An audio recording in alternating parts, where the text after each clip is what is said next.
Hər vaxtınız xeyir, hörmətli izləyicilər. Bugün biz sizlə çox vacib bir mövzu haqqında danışmaq istəyirik. Bu osteoxondrozdur. Osteoxondroz onurğanın degenerativ pozğunluğudur. Onurğada bu zaman fəqərlər arasında struktur dəyişikliyi baş verir və mən deyərdim ki, çox aktual bir problemlərdən biridir.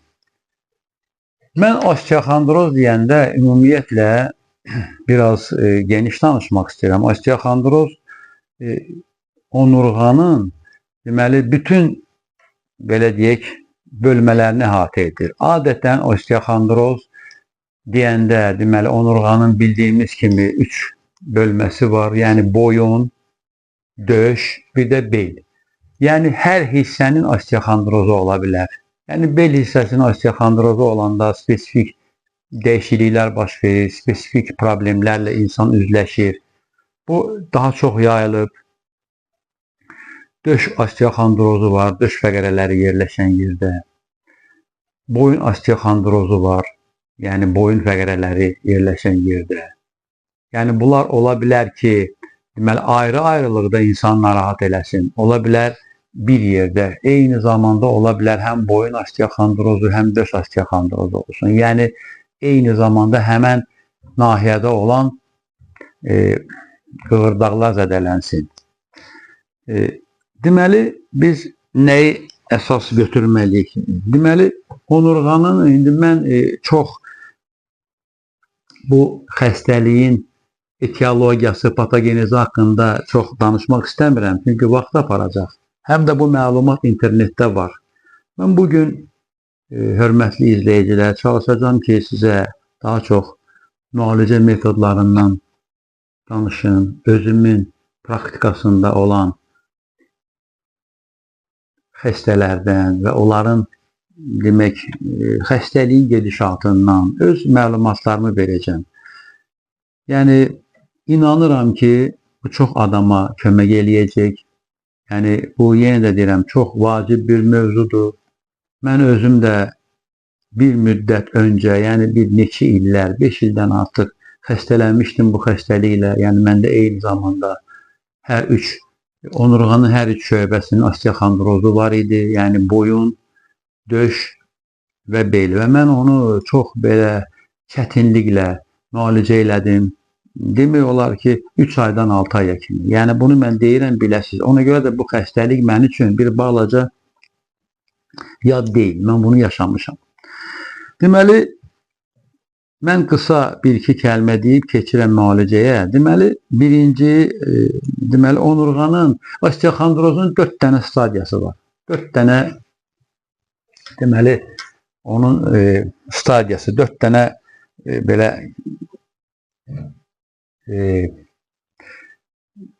variantı var, belə deyək də. Birinci stadiyada, onurğada demək olar ki, xəstə heç bir şey hiss eləmir. Yəni, onurğa zədələnib, zədələnmir. Bu stadiyanı adətən biz görmürük. Tam təsadüfi, əgər xəstə rentgen müayinəsi eləsə və ya KT müayinəsi eləsə, orada biz onurğada olan dəyişiklikləri görə bilərik. İkinci stadiyada artıq xəstədə zəif dəyişikliklər olur, ağrılar olur, xəstədə narahatçılıqlar olur. Yəni, indi mən danışacağım hər nahiyənin hansı tip ağrıları olur, hansı tip problemləri olur. Yəni, ikinci tipdə artıq zəif ağrılar olur, narahatçılıqlar olur və biz bu halda ən yaxşı haldır ki, xəstəni biz o həkimin xəstəyə kömək eləmə stadiyasıdır, ikinci stadiyadır. Yəni, dəyişikliklər çox dərin olmur, degenerativ pozğunluqlar elə də kəskin olmur və xəstə ikinci stadiyada deməli, həkimə əgər müraciət eləsə, daha rahat müalicəsini ala bilər. Əgər ikinci stadiyadan sonra xəstə, yəni müalicə eləməsə və dəyişikliklər davam eləsə, onurğanın degenerasiya prosesləri, xəstə 3-cü stadiyaya keçir. 3-cü stadiya çox, mən deyərdim, ağır stadiya sayılır.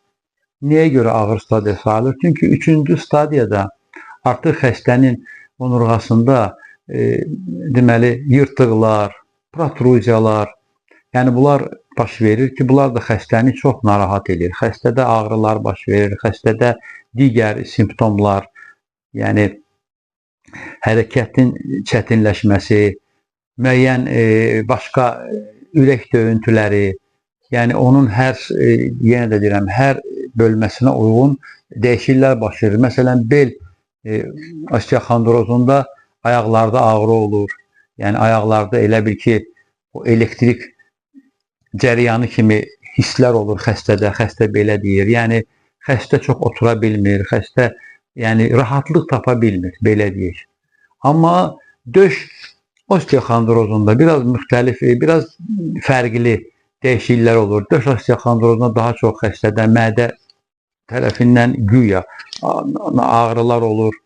Ürək nahiyəsinə vura bilər o ağrılar, siyarət edə bilər. Yəni xəstəyə elə gəlir ki, bunun ürəyində problem var, amma xəstə ürəyini müayinə edib yoxladıqda məlum olur ki, ürəyində elə də bir dəyişiklik yoxdur. Problemlər sırf onurğanın döş nahiyəsində olan problemlərdən qaynaqlanır.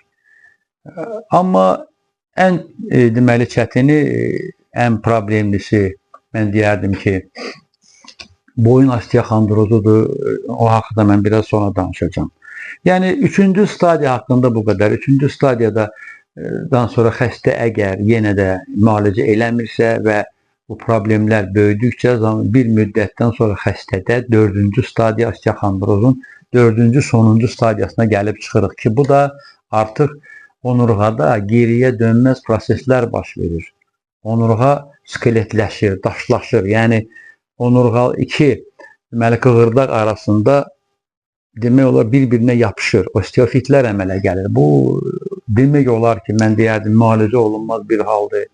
Xəstə yerindən tərpənə bilmir, ağrılar olur və xəstədə bu gətirib deməli əlilliyə, invalidizasiyaya gətirib aparır.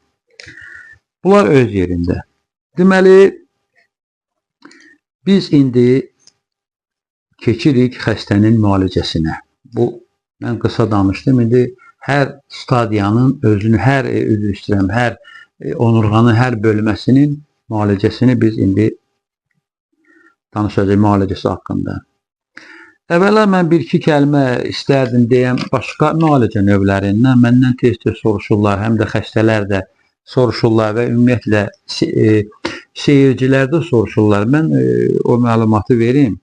Yəni, mən müalicəni klassik təbabətin qanunları ilə eləyirəm. Yəni, hansı ki, dünyada qəbul olunmuş formalar. Amma onurğanın, deməli, osteoxondrozunun müalicəsini fərqli həkimlər, fərqli metodlarla eləyirlər. Və məndən tez-tez soruşurlar ki, ay doktor, bunlar necədir? Yəni, mən öz sözümü, öz fikrimi deyə bilərəm burada. Yəni, burada söhbət manual terapiyadan gedir, burada söhbət iynə batırma ilə müalicədən gedir, homeopatiya və digər fərqli metodlardır. Öncədən mən öz fikrimi deyirəm ki, mən bütün bu metodlara hörmətlə yanaşıram.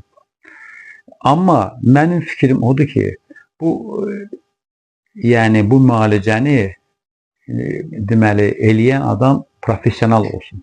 Çünki mənim yanıma bir xəstə gəlmişdi. O deməli Çində müalicə almışdı. O öz işi ilə əlaqədar bir müddət Çində yaşamışdı. Yəni Çində iynə batırma ilə müalicə almışdı. O sonra Azərbaycana gələndə burada da harasa gedib indi iynə batırma ilə müalicəyə. O mənə deyirdi ki, Çindəki müalicə çox fərqlidir. Mənə çox kömək eləmişdi. Amma Azərbaycanda elədiyim deməli həmən müalicə demək olar ki, effekt vermir. Yəni seçimi özünüz eləyin. Yəni müraciət edirsinizsə professionala müraciət edin. İndi keçdik müalicəyə. Deməli, öncədən mən sizə deməliyəm ki, ən çox xəstələrlə həkim arasında yaranan problem ondan ibarət olur ki, həkim xəstəyə bu xəstəliyin gedişatı haqqında dəqiq məlumat verə bilmir və ya vermək istəmir və ya vermir. Yəni, necə istəyirsiniz yoza bilərsiniz. Çünki osteoxondroz çox, belə deyim də, hiyləgər bir xəstəlikdir. Bu, tez sağlam bir xəstəlik deyil.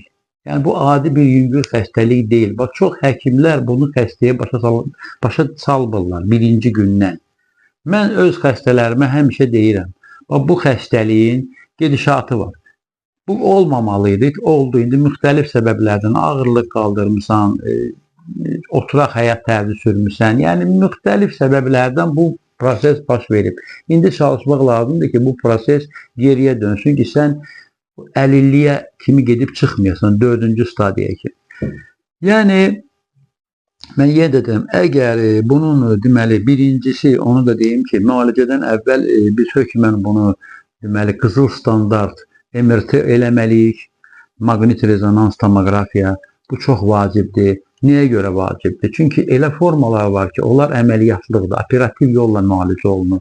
Yəni əgər xəstədə böyük həcmdə yırtıq varsa və ya orada digər problemlər varsa, yəni o hökmən cərrahi qaydada müalicə olunmalıdır. Bunu həmişə yadda saxlamaq lazımdır.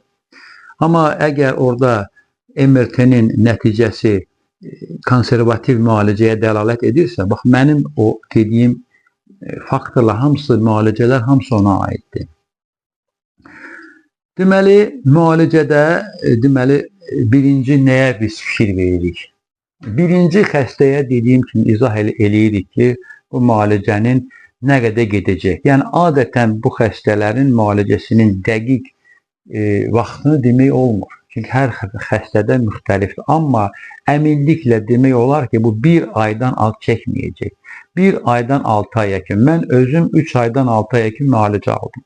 Amma elə xəstə var, bunda lap uzun çəkir. Yəni, bunu biz deyə bilmirik. Amma xəstəni biz hazırlaya bilərik ki, bu xəstəlik uzun çəkəcək. Yəni, bundan tez, asan nəticə gözləmək olmaz. Bu çox vacibdir. Mən onu indi deyəcəm nəyə görə var. Əgər siz bunu deməsəniz, xəstə bir müddətdən, yəni müalicəsini, yəni bir həftədən 10 gündən görsə ki, effekt almır, gedəcək başqa həkimə. Yəni, xəstə də öz müalicəsini yarımçıq qoyacaq, sizin də işiniz yarımçıq qalacaq. Yəni, bu deyilməlidir. Hətta mən ümumiyyətlə deyərdim ki, sinir problemləri daha önə çıxır bu xəstəliklərdə. Birinci, mən deyərdim ki, sinir sakitləşdirən dərmanlardan da istifadə eləmək lazımdır hökmən. Çünki xəstənin bu xəstəlikdə sinirləri pozulur, xəstə adekvat olmur. Ona görə də hökmən bu əsas müalicənin yanında köməkçi müalicə, yəni sinir sakitləşdirən dərmanlar, lap ağır hallarda antidepresanslardan istifadə etmək vacibdir, çox vacibdir. Deməli, bunun osteoxondrozun müalicəsi, yəni burada biz, necə deyim, məlumdur, bu dünyada qəbul olunmuş normativlər əsasında aparılır. Yəni, bunun qızıl standartı var. Deməli, qeyri-steroid iltihab əleyhinə preparatlar. Bunlar çoxdur, mən adlarını saymaq istəmirəm, əsaslarını deyə bilərəm.